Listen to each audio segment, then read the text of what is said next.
اعوذ باللہ من الشیطان الرجیم بسم اللہ الرحمن الرحیم انما جزاء الذین یحاربون اللہ ورسولہ۔ اب یہ وہ آ رہی ہے محاربے کی آیت ہے۔ اگر اسلامی ریاست ہے اور اس میں کوئی گروہ ہے جو فتنہ و فساد مچا رہا ہے، کوئی دہشت گردی کر رہا ہے، خون ریزی کر رہا ہے، قتل و غارت کر رہا ہے، راہزنی کر رہا ہے، ڈاکے ڈال رہا ہے، گینگ ریپ ہو رہے ہیں، تو ان کی سزا کیا ہے؟ انما جزاء الذین یحاربون اللہ ورسولہ۔ لیکن یہ اسلامی ریاست کی ہے جس میں اسلامی قانون نافذ ہوں۔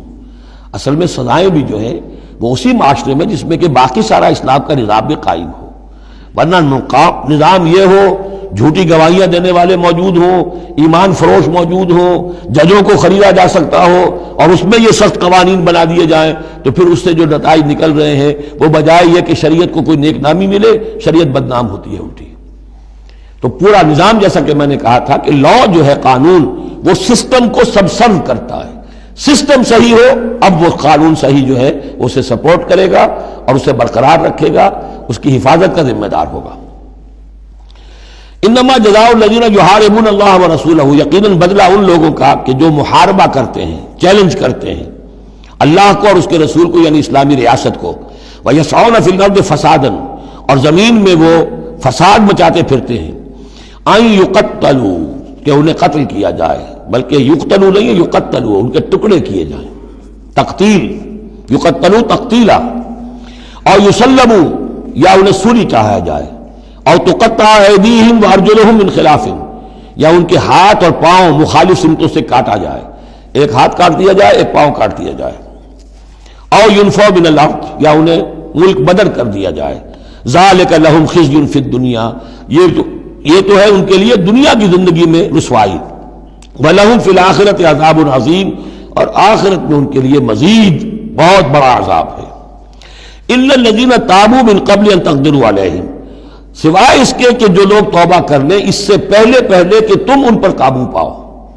ایک تو یہ ہے کہ توبہ کر لی ہے، ابھی وہ ڈاکو پکڑے نہیں گئے، پکڑے جانے سے پہلے توبہ کر رہے ہیں، اس میں رعایت کی گنجائش ہے، لیکن جب پکڑے گئے اب توبہ کا دروازہ بند ہو گیا۔ إِلَّا الَّذِينَ تَابُوا مِن قَبْلِ أَن تَقْدِرُوا عَلَيْهِمْ، سوائے ان کے کہ جو توبہ کر لیں اس سے پہلے کہ تم ان کے اوپر قابو پاؤ، فَاعْلَمُوا أَنَّ اللَّهَ غَفُورٌ رَحِيمٌ، تو ان کے ساتھ نرمی کی جا سکتی ہے، تو جان لو کہ اللہ تعالیٰ غفور اور رحیم ہے۔ یہی معاملہ کیا تھا حضرت علی رضی اللہ تعالیٰ عنہ نے خوارج کے ساتھ، کہ اگر تم اپنے غلط عقیدے پر قائم رہو میں تمہیں کچھ نہیں کہوں گا، لیکن تم اگر خون ریزی کرو گے، قتل و غارت کرو گے، تو پھر ظاہر بات ہے کہ میں تمہارے ساتھ رعایت نہیں کر سکتا، محض عقیدے کی حد تک میں تمہیں کچھ نہیں کہوں گا۔ یا ایھا الذین آمنوا اتقوا اللہ وابتغوا الیہ الوسیلۃ وجاہدوا فی سبیل اللہ لعلکم تفلحون، اہل ایمان اللہ کا تقوی اختیار کرو اور اس کی جناب میں اس کا قرب تلاش کرو۔ اس لفظ نے بھی کافی لوگوں کو پریشان کیا ہے۔ وسیلے کا لفظ اردو میں آتا ہے تو ذریعے کے معنی میں آتا ہے، وسیلہ ذریعہ، کسی تک پہنچنے کا ذریعہ، سفارش کے لیے کسی کو وسیلہ بنا لیا، کسی کو ذریعہ بنا لیا۔ عربی میں وسیلہ کے یہ معنی نہیں ہے، عربی میں وسیلے کے معنی قرب ہے صرف۔ بدقسمتی سے بعض تو الفاظ ایسے ہیں کہ جو عربی میں ان کا مفہوم بالکل کچھ اور ہے، اردو میں کچھ اور ہے، بعض ایسے ہیں کہ کچھ تھوڑا تھوڑا فرق ہے۔ جیسے ذلیل کا لفظ ہے، عربی میں اس کے معنی ہے صرف کمزور، اردو میں اس کے معنی ہے کمینے کے، زمین و آسمان کا فرق آ گیا۔ جیسے کہ ہم پڑھ آئے ہیں وَلَقَدْ نَصَرَكُمُ اللَّهُ بِبَدْرٍ وَأَنْتُمْ أَذِلَّةٌ، اے مسلمانوں یاد کرو اللہ نے تمہاری مدد کی تھی بدر میں جبکہ تم بہت کمزور تھے۔ اب اگر وہاں ذلیل کا ترجمہ اردو والا کر دیا جائے تو پھر ہمارے ایمان کے لالے پڑ جائیں گے۔ اسی طریقے سے عربی میں جہل کے معنی جو ہے وہ جذباتی ہونا ہے، ان پڑھ ہونا نہیں، پڑھے لکھے جاہل ہو سکتے ہیں، جذباتی ہیں، اکھنڈ ہے، اکھڑ مزاج کے لوگ ہیں، وہ غیر عالم کو جاہل نہیں کہتے، لیکن اردو میں جاہل کہتے ہیں جو ان پڑھ ہو۔ اسی طریقے سے یہ لفظ وسیلہ ہے، اس کا جو اصل مفہوم ہے قرب۔ اہل ایمان اللہ کا تقوی اختیار کرو، نمبر ایک۔ وابتغوا الیہ الوسیلہ، نہیں آگے بڑھو، اس کا قرب تلاش کرو، تقرب، اس سے نزدیک ہو جاؤ، قریب سے قریب ہو جاؤ۔ لیکن اس تقرب کا ذریعہ کیا ہوگا؟ وجاہدوا فی سبیلہ لعلکم تفلحون، اس کی راہ میں جہاد کرو تاکہ تم فلاح پاؤ۔ اس سے بات بالکل کھل گئی، تقوی اور تقرب اللہ کے لیے جہاد۔